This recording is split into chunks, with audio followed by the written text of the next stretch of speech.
The summer of 1978 baked Eldridge Hollow so hard that the corn crackled on its stalks, and the asphalt on Route 44 shimmered like black water. And behind the old Baptist cemetery, where the headstones had been bulldozed flat years earlier, the town finally built something bright. They called it the Devil's Playground. It was a joke, supposedly. The mayor's wife said the name sounded edgy and fun.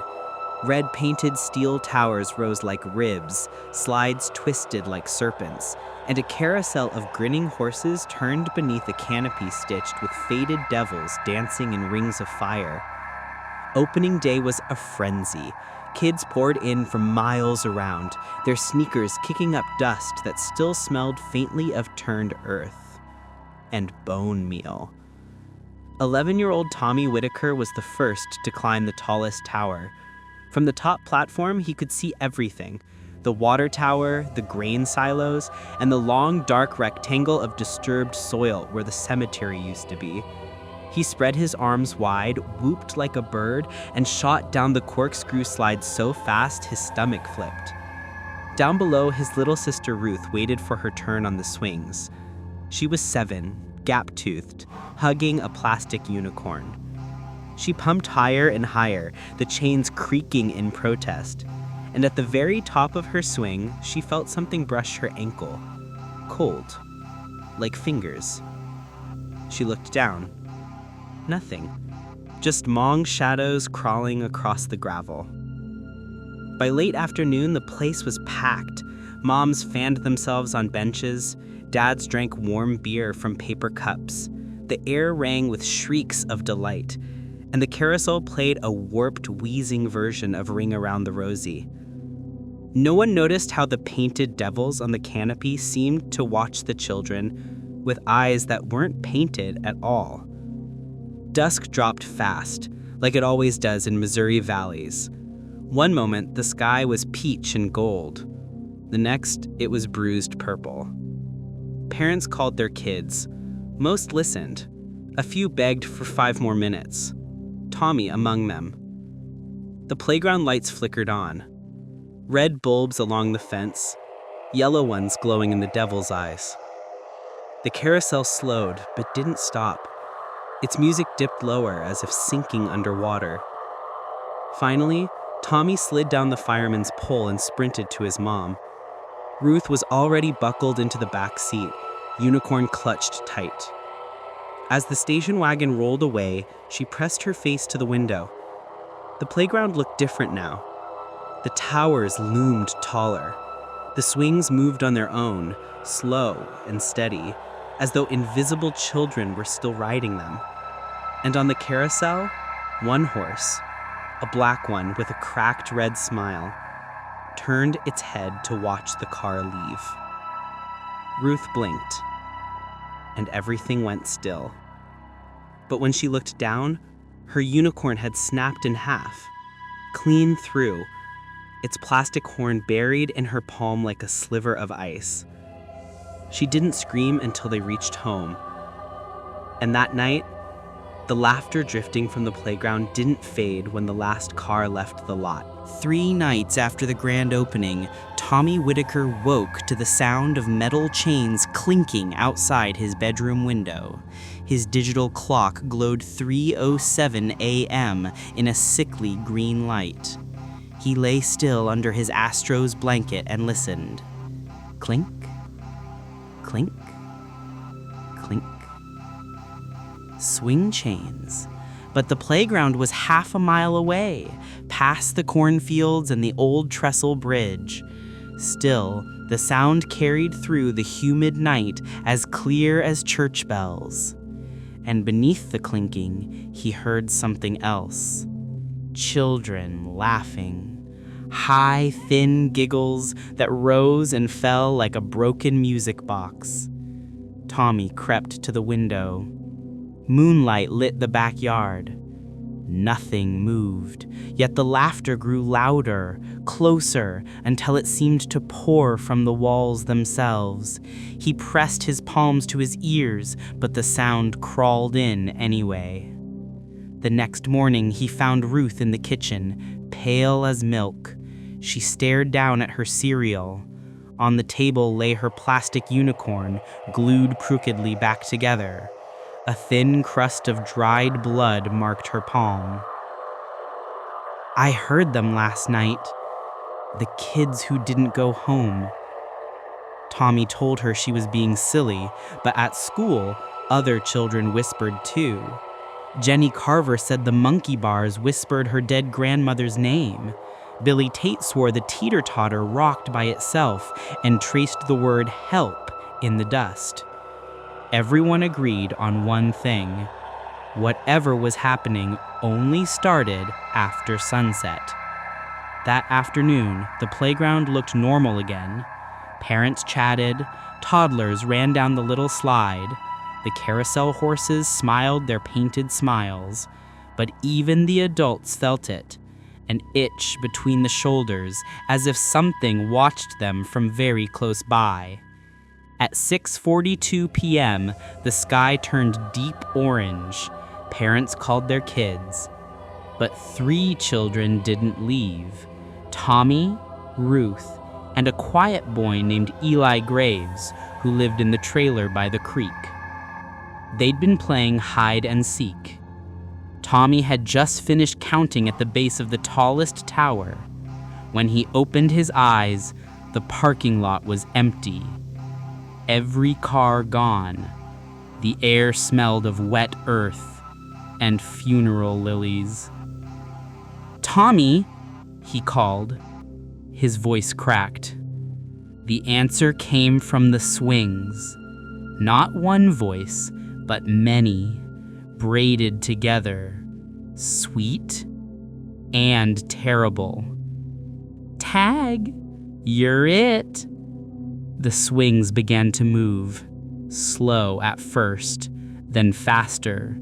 Empty seats rose higher, then flipped over the top bar, circling like a Ferris wheel gone wild. Tommy ran. He found Ruth frozen beside the carousel, staring up at the painted devils on the canopy. Their eyes were no longer painted. They were wet, black, shining. Eli stood under the slide, whispering to something Tommy couldn't see. The laughter hit again, louder, inside his skull, crawling through his bones.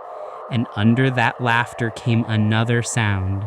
The soft scrape of small fingers digging up through gravel, reaching for the sky. Tommy grabbed Ruth's hand. They ran for the gate. Behind them, the carousel started to spin. Faster, faster. Its calliope screamed one long, endless note. They didn't stop until they reached the road. A pair of headlights swung toward them, their father's car returning in a panic. As the station wagon sped away, Tommy looked back. The playground lights flickered out. In the darkness, pale handprints glowed on the metal slides, dozens of them, sliding slowly downward and leaving shimmering trails. That night, every child in Eldridge Hollow dreamed the same dream, an invitation written in red dirt across their bedroom walls. By the end of the first week, the town stopped pretending. On Tuesday, Jenny Carver vanished from her bedroom. Her mother found the window open. The screen lay on the floor, punched out from the inside. Muddy, bare footprints sat on the windowsill and then ended, as if the walker had vanished mid-step. The prints smelled like playground gravel. Wednesday, it was Billy Tate. His father heard the front door click at 2:13 a.m. and saw Billy walk past the picture window in his Spider-Man pajamas, heading toward the cornfields. The man ran after him, shouting his son's name until his throat burned. Billy never turned around. By the time the sheriff arrived, the trail ended at the playground fence. A single red sneaker lay under the tallest slide, its laces tied into neat, perfect nooses.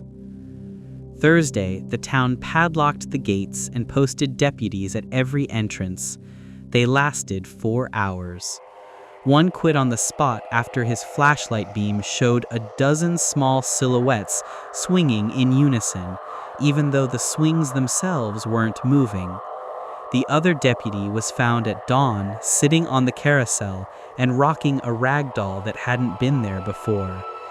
He kept whispering, "They just want their turns back." Friday, the preacher tried to bless the ground. He made it 10 steps past the gate before the earth burst upward, throwing a wave of black dirt that trapped him to the waist. Something pulled beneath the soil. The congregation watched in frozen horror as Reverend Halsey sank, dragged under with his mouth open in a silent scream. Only his Bible remained, its pages flipping on their own to the book of Job. That night, every child in Eldridge Hollow walked out of their homes at the exact same moment. Barefoot, eyes wide and glassy. Parents woke to empty beds and open doors. Car keys vanished from hooks. Engines roared to life as station wagons and pickups rolled through the streets, driven by 8-year-olds who could barely see over the steering wheel. They all headed for the playground. Tommy and Ruth were among them. Their mother screamed after them, but the children couldn't stop. It felt like an invisible string had hooked behind their ribs, sweet as taffy, strong as barbed wire, pulling them forward. The padlocks snapped like candy. The gates swung inward on their own. Inside, the playground blazed with red light, though no lamps were lit. The slides glistened as if wet. The carousel spun so fast, the painted horses blurred into a ring of fire. Hundreds of children stood in perfect rows, waiting. In the center, sitting on an old merry-go-round no one had noticed before, were the missing ones: Jenny, Billy, and the others. Their skin was pale as mushroom caps. Their eyes were black from lid to lid. They smiled with too many teeth. "Welcome home," they said together. The ground rippled. Small gray hands burst through the gravel. Dozens, then hundreds, fingers reaching and searching like blind worms. Each hand found an ankle and held tight. Tommy felt cold fingers close around his own leg. He looked down and saw a face pushing up through the dirt. The mouth was sewn shut with a loop of playground swing chain. The eyes were wide and desperate. It was Eli Graves, the quiet boy from the trailer by the creek. He had never left the playground after that first night. The last thing Tommy heard before the darkness took him was Ruth's voice, no longer afraid, singing the carousel song in perfect harmony with the dead. By sunrise, the playground was silent again. The gates stood open. Not a single child remained in Eldridge Hollow. November 19th, 2025. Eldridge Hollow is a ghost town with a population sign that still reads 312, even though no one has touched it since 1978. The cornfields have swallowed the houses. The old Baptist church collapsed inward like a rotten tooth. Only the playground remains exactly as it was. Paint bright, chains unrusted, slides gleaming wet, even in drought. The state finally sold the land for $1 to a developer from St. Louis who never came to see it. A YouTube channel called Grave Chase bought it from him for content. 4 20-something urban explorers, Lila, Marcus, Devin, and Sage, arrived at dusk with ring lights, GoPros, and the smug confidence of people who think folklore is just a camera filter. They cut the rusted chain on the gate at 6:03 p.m. The metal broke with a sound like a child's sigh. Inside, the air was warm and smelled like cotton candy left too long in the sun. The carousel turned slowly, even though no power lines fed it. The horses watched them with wet, black eyes. Chat's losing their minds, Marcus laughed, checking donations on his phone. They want us to ride the creepy merry-go-round. Lila stepped forward first. She was the brave one. Purple hair, septum ring, a moth tattoo on her throat. She climbed onto the black horse with the cracked red smile. It was the same horse that had watched Ruth Whitaker leave in 1978. The music started the moment she sat down. Not a warped calliope, but hundreds of children singing Ring Around the Rosie in perfect, hollow harmony. The others followed, still joking, still filming, until the ride began to spin. Slowly at first, then faster. The world blurred around them. The sky above turned the color of old bruises. Devin tried to jump off. Small gray fingers burst through the platform floorboards, wrapped around his ankle, and yanked him under. His scream ended sharply, like a tape snapping in half. Sage ran for the gate. The swings rose up in a violent wave, chains whipping like lassos. They wrapped around her chest and throat, lifting her 20 feet into the air and leaving her hanging, eyes rolled white. Marcus kept filming. He whispered, "Holy shit," over and over, until his camera lens filled with pale faces, pressing against it from the inside. Lila never moved. She stayed on the black horse. She felt the wood beneath her turning soft, warm, alive. The painted mane changed into real hair, twisting around her fingers. The horse whispered her childhood nickname, the one only her dead brother had used. When the carousel finally slowed to a stop, Lila was the only one left. The others were gone. Not dead, gone. Swallowed whole. She stepped onto gravel that squelched like wet cemetery dirt. The children stood in perfect rows again. Hundreds of them, barefoot, smiling their two wide smiles. Tommy Whitaker stood at the front, 11 years old forever, eyes black from edge to edge. Ruth stood beside him, gap-toothed, holding the broken plastic unicorn that had never been found. Lila's phone buzzed. The live stream was still going. 1.2 million viewers. The top donation glowed on the screen. $666. Come play forever.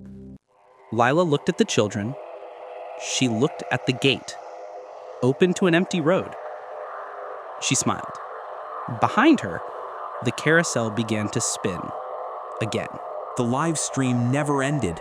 Grave Chase's channel hit 30 million concurrent viewers and then froze there. The number stuck like a tongue on cold metal.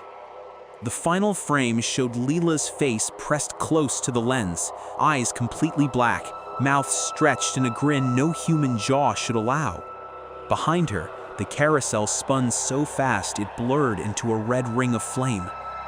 Then the picture locked, buffering forever. But the audio kept going.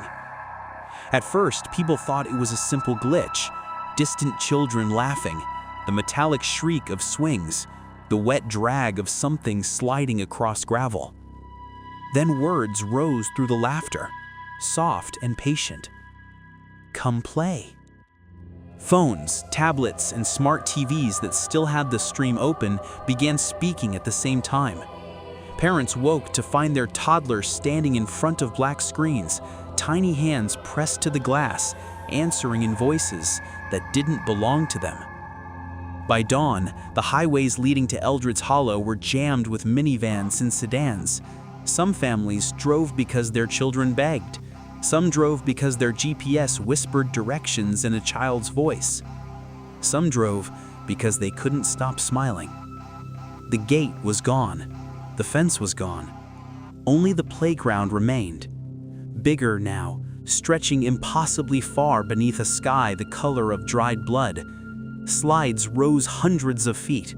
Swings hung from the clouds.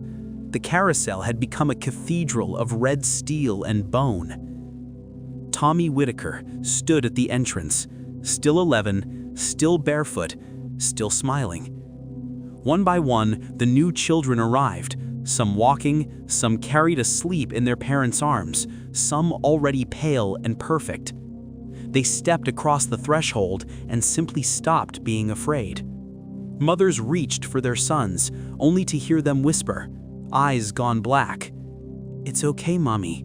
We just want our turns back." The ground rippled like water. More hands rose, gray, small, patient.